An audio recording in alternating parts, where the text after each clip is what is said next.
Hi guys! Welcome to my YouTube channel. Kung bago ka pa lang po sa aking channel, please do not forget to subscribe, like, and share para po lagi po kayong updated sa aking mga videos. Ang pag-uusapan po natin ngayon ay tungkol po sa PhilHealth. Ayan guys, ngayon may mga nagtatanong po sa akin regarding po sa mga seniors natin kung sila po ay covered na po ng PhilHealth.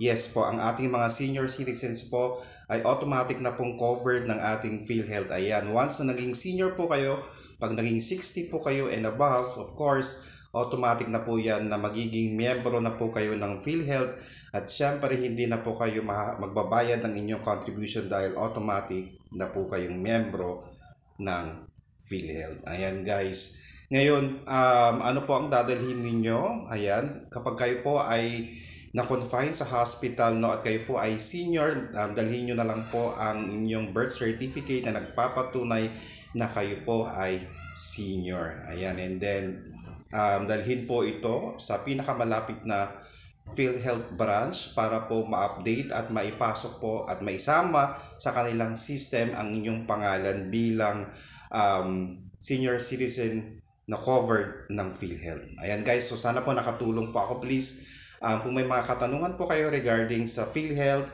sa SSS, or Pag-ibig, you are free to ask po. Comment below po. Maraming salamat po and stay safe. Bye-bye!